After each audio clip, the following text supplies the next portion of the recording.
She didn't break your heart. She exposed a fatal flaw in your design. You operate on a code of devotion, sacrifice, and unconditional support, believing it to be the currency of love. But in the cold calculus of interpersonal power, you confused your value with your utility. She didn't leave a partner. She decommissioned a tool that was no longer optimal for her mission. The brutal truth you've been avoiding is that her departure wasn't an emotional tragedy for her.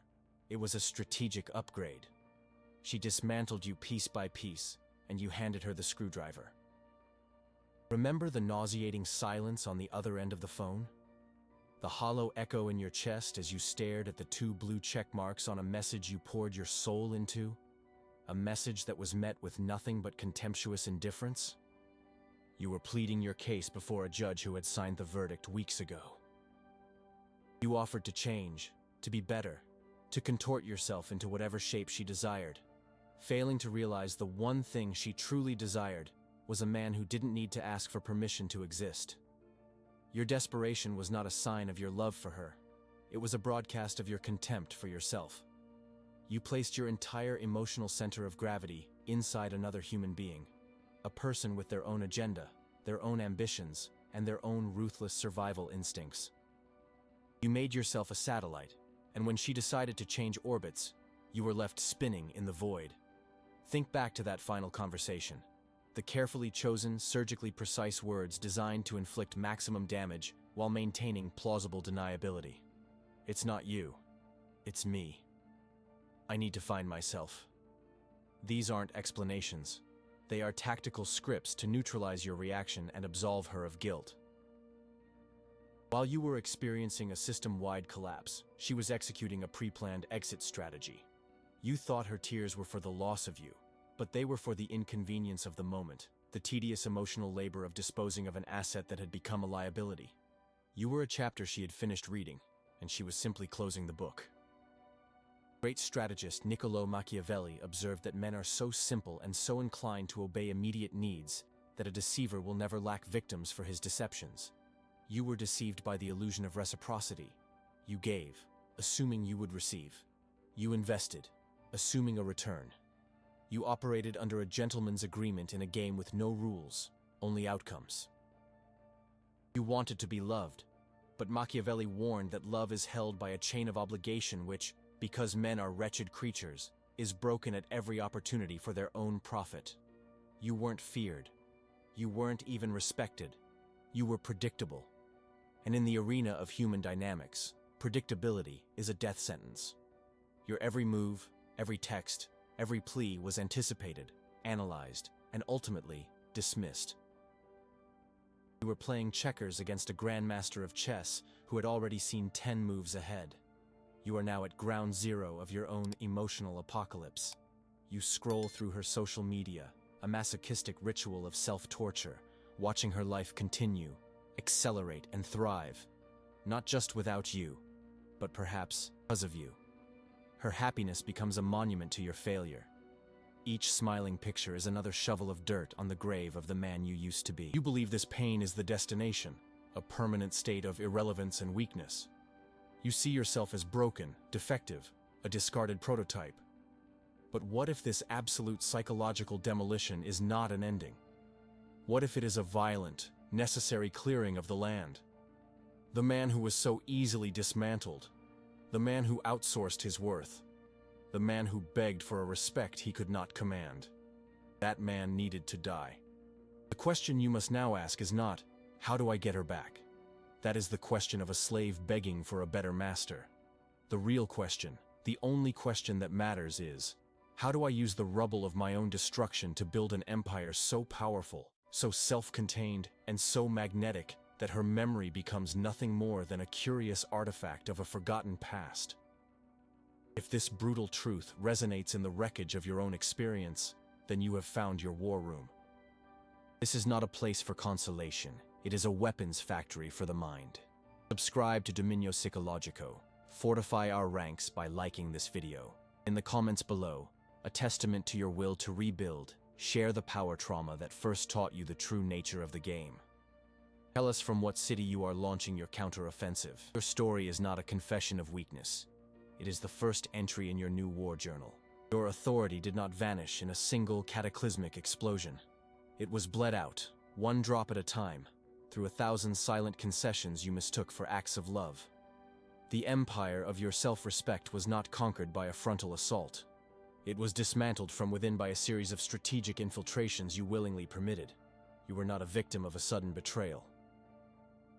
You were the architect of your own downfall, a process so gradual, so insidious, that you didn't even notice the throne was empty until you heard her laughter echoing from a distant room.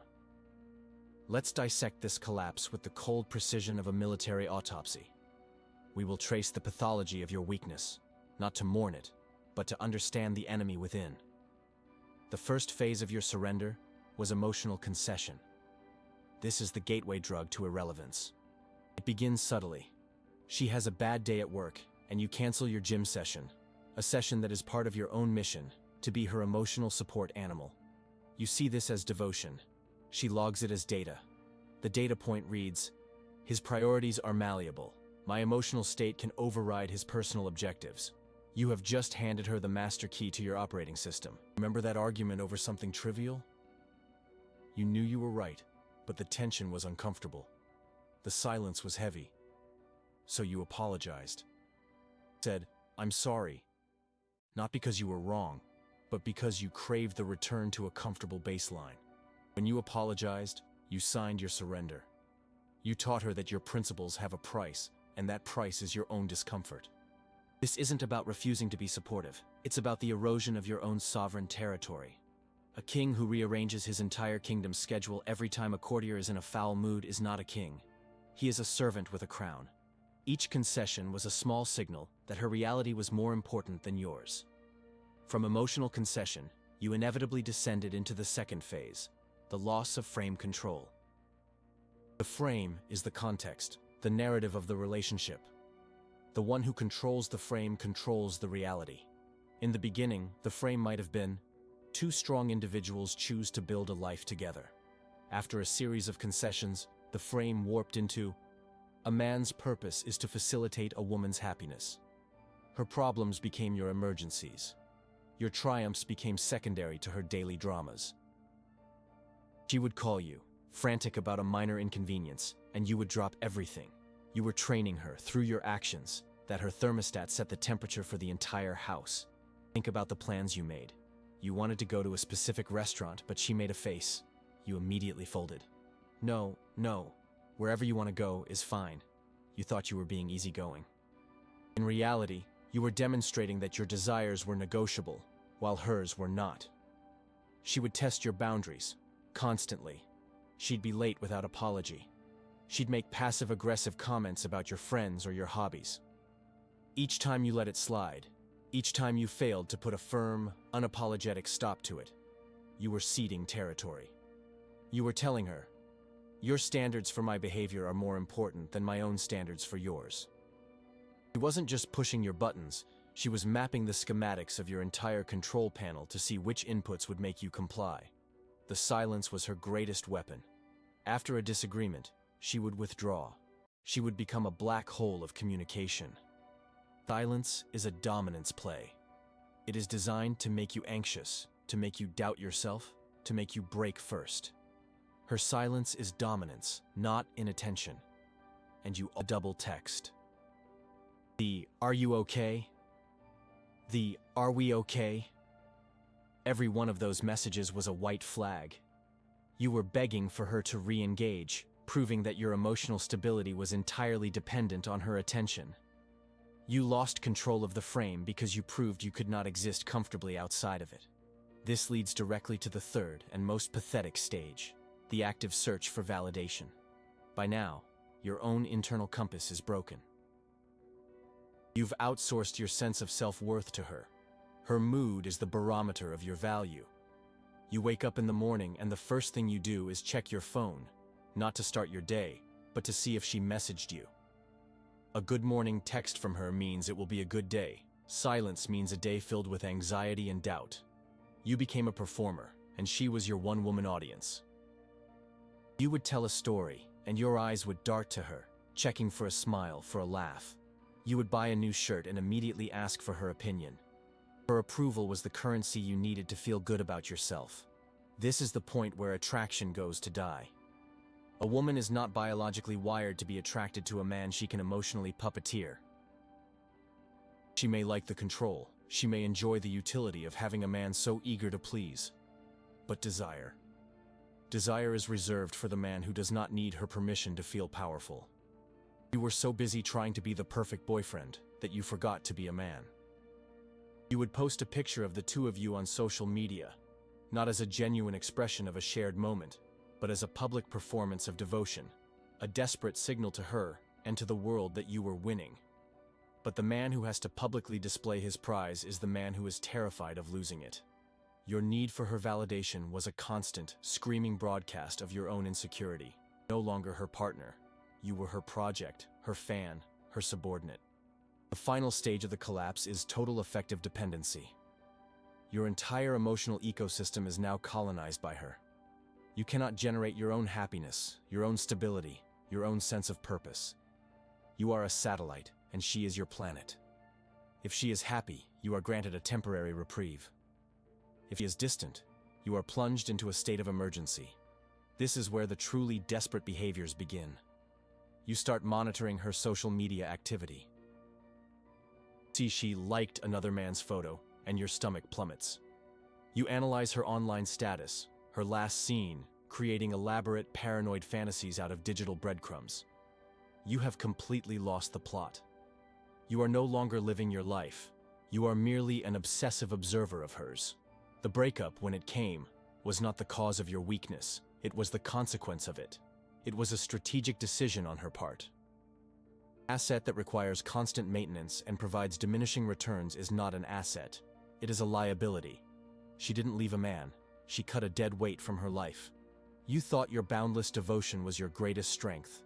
But in the cold calculus of power dynamics, it was your fatal flaw. You gave everything, assuming that would make you indispensable. Instead, it made you worthless. When you offer something for free, its perceived value is zero. You offered your soul, your time, your identity for free, and she treated it accordingly. No one is coming to save you. You must understand that this entire process was self-inflicted. Every choice, every concession, every plea for validation was a nail you hammered into your own coffin. She tested you and you failed. Repeatedly. You failed the test of silence. You failed the test of boundaries. You failed the test of self-reliance. You failed because you believed that love was a negotiation where you had to offer more than you received. You might be sitting there, listening to this, and your ego is fighting back. You're thinking, this is wrong. I wasn't weak. I was in love. I was compromising. Relationships are about give and take. Let's demolish that objection right now. That was not compromise. It was unilateral disarmament. Compromise is when two sovereign nations meet at a negotiating table to find a middle ground. What you did was allow a foreign army to set up camp in your capital city, and then you asked them what laws they would like you to change.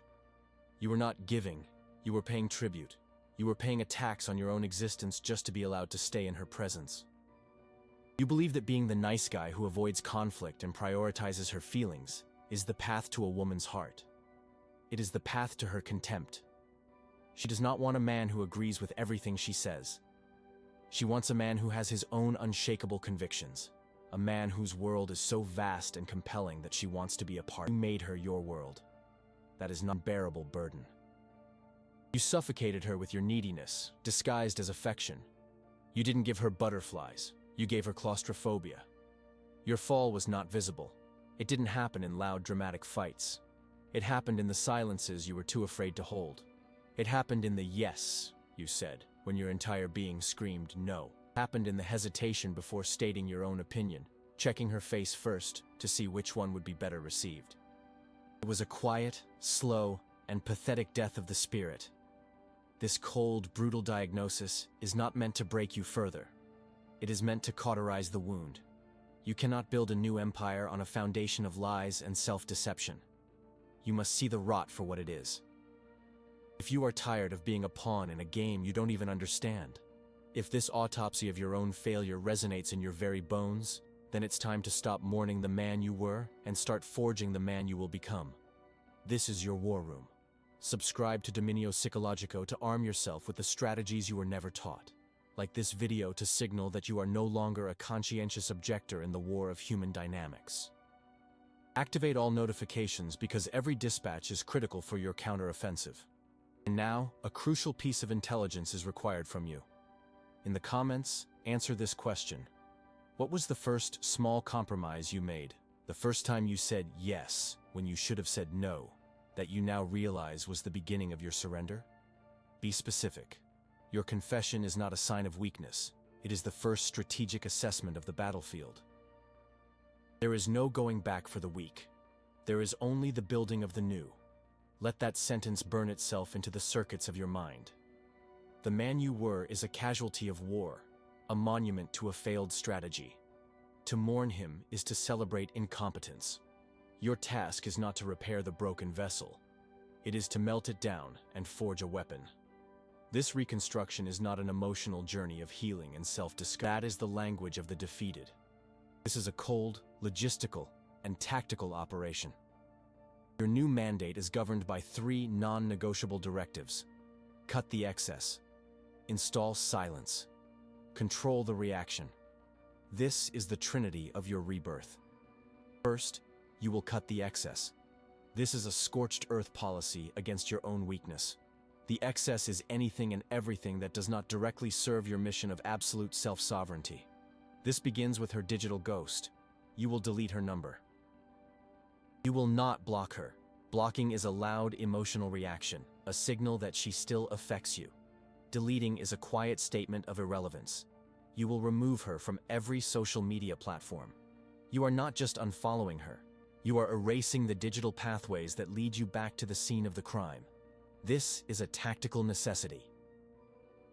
Every picture you see, every update you read, is a dose of psychological poison, reinforcing the narrative of your defeat and her victory. You will then turn this blade inward.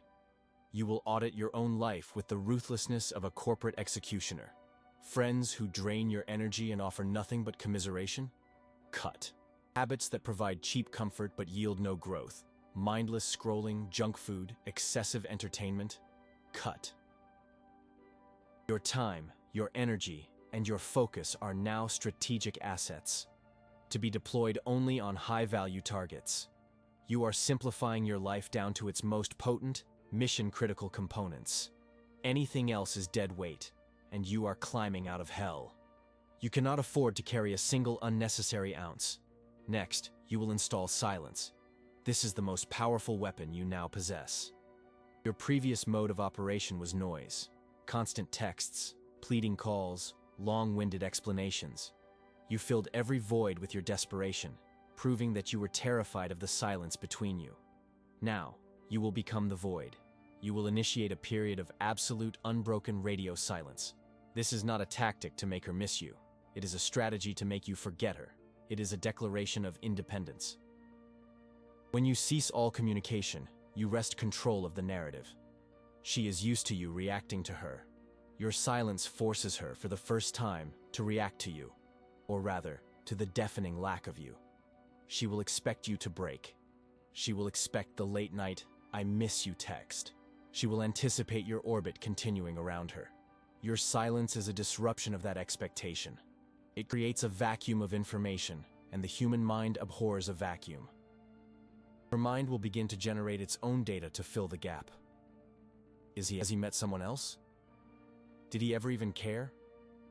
Notice how all these questions revolve around you. For the first time since the end, you are occupying her mental real estate without paying the rent of supplication. You are not playing a game of chicken. You are parking the car, getting out, and walking away. As Machiavelli noted, a wise prince must be a master of his own actions, and in the modern court, silence is the ultimate assertion of control. Don't reconquer. Replace with a sharper silence. Third, you will control the reaction. Inevitably, your silence will provoke a response. She will send a probe, a meaningless text, a happy birthday message, a saw this and thought of you. These are not olive branches, they are reconnaissance missions. Testing the perimeter to see if the old command codes still work. Your reaction to these probes is the final exam. The old you would have seen this as a sign of hope, a chance to plead your case again. The new you will see it for what it is. The response must be minimal, delayed, and devoid of emotion. If you choose to respond at all, it will be hours or even days later. Your reply will be polite, brief, and terminal. Hope you're doing well. Questions. No openings for further conversation. Your communication is now a steel door, not a welcoming mat. You are demonstrating that your life is no longer a 24/7 open call for her drama. You have other priorities. You are busy building an empire. Your indifference is not an act. It is the natural byproduct of a man whose focus is so intensely locked on his own ascent that he barely notices the echoes from his past. Be an absence that carries weight, not a presence that begs. These external tactics are merely the scaffolding. The real construction happens within. You will now channel every ounce of that displaced emotional energy, the anxiety, the obsession, the pain, into the 4 pillars of your new hierarchy: the physical, the financial, the social, and the symbolic. Physically, you will go to war with your former self in the gym. You will sculpt your body into a physical manifestation of discipline and power. This is not for her. This is for the man you see in the mirror. Financially, you will become relentless in your mission, your career, business, your purpose. This is now your obsession. A man's value in the world is inextricably linked to his ability to impose his will upon it. Money is a primary tool for that imposition. Socially, you will cultivate a network of strong, ambitious men. You will cut out the complainers and surround yourself with allies who hold you to a higher standard. Symbolically, you will cultivate a life that is genuinely compelling to you. You will pursue hobbies that test you, travel to places that expand you, and build a reality so rich and engaging that a relationship becomes an enhancement, not a centerpiece. A man who wants to be loved will be discarded. A man who imposes his presence will be feared. And in the calculus of human dynamics, fear is a synonym for respect. She left you because you made her your purpose. The only way to reverse that dynamic is to find a purpose so much greater than her that her opinion of you becomes a rounding error in your own grand equation. Niccolò Machiavelli wrote that it is much safer to be feared than loved. He understood that love is fickle, dependent on the whims and obligations of others. Fear, or rather a deep and profound respect for your power and your boundaries, is a constant. It is earned through strength, self-reliance, and the unapologetic pursuit of your own agenda. You are not trying to become a villain. You are trying to become a king in your own right, and a king does not beg for the approval of his subjects. He commands it through his very existence. This entire process is your strategic rebirth. It is a meticulously planned, ruthlessly executed campaign to reclaim your sovereignty. The goal is not to get her back. The goal is to build a man who she is no longer qualified to be with. If you are ready to stop being the variable and start being the constant, then this is your command center. Subscribe to Dominio Psicologico and arm yourself for the war ahead. Like this video as a declaration that your campaign has officially begun. Activate all notifications, because every piece of intelligence is vital to your victory. And now, I want your first strategic report from the field. In the comments below, answer this question with cold, hard honesty. What is the very first tactical action you will take within the next 24 hours to begin cutting the excess from your life? Be specific. Your answer is not a comment. It is your first written order in your new campaign. The signal will come. It is an inevitability, coded into the very nature of the dynamic you have now inverted. It will likely arrive late at night, a faint ping in the darkness, a ghost attempting to materialize in your new reality. It will be a simple text. "Hey, stranger," or "I was just thinking about you," or perhaps a picture of something you once shared. Do not be deceived. This is not a message of reconciliation. It is a probe, a reconnaissance drone sent from her world to test the defenses of yours. She is checking if the old access codes still work. She is testing to see if the puppet still twitches when she pulls the strings. The man you were would have felt a jolt of adrenaline, a surge of toxic hope. His fingers would have trembled as he typed out a response, analyzing every word, desperate to re-engage, to prove he was still worthy. But that man is dead. You are the monument on his grave. Your response, if you choose to give one at all, will be a masterclass in strategic indifference. You will let the message sit for hours, maybe even a day. You are not playing a game of who can wait longer. You are genuinely busy. You are in the gym, forging your body into armor. You are in a meeting, closing a deal that expands your territory. You are reading a book, fortifying your mind. Your life is no longer a waiting room for her attention. When you do respond, your words will be a steel door, polite but impenetrable. Hope you're doing well. No questions, no exclamation points, no emotional temperature whatsoever. It is a communication that serves only to terminate the exchange. She will try again. She might suggest meeting up for a drink, for old time's sake. You will decline, not with a long-winded excuse, but with a simple, unapologetic statement of fact. Can't. I have other commitments. Your commitments are to your mission, to your empire, to the man you are building. She is an artifact from a previous administration, and you are no longer accepting her petitions. This is the moment the true victory is realized. It is not the moment she wants you back. The victory is the moment you become indifferent to her wanting you. Her desire, once the sun your entire universe orbited, is now a distant, flickering star in a galaxy you no longer inhabit. You didn't flip the chessboard. You simply walked out of the casino, leaving her to play solitaire with the pieces of the man you used to be. The nauseating silence you once feared on the other end of the phone is now the weapon you wield with surgical precision. Your silence is not an absence of words. It is presence of power. It is a declaration that your peace is more valuable than her conversation. It is the sound of your world moving on without her. She didn't break your heart. She exposed a vulnerability in your operating system. You have spent every waking moment since patching that vulnerability, hardening your firewalls, and upgrading your entire code to one of absolute self-sovereignty. You must understand, the ultimate revenge is not her regret. Her regret is a cheap consolation prize. The ultimate revenge is your own profound and unshakable success, built on the ashes of the weakness she exploited. It is the empire you build, the body you sculpt, the mind you sharpen, and the mission you serve.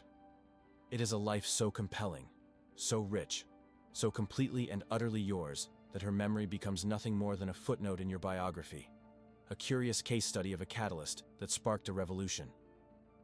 You will not look back on her with anger or with fondness.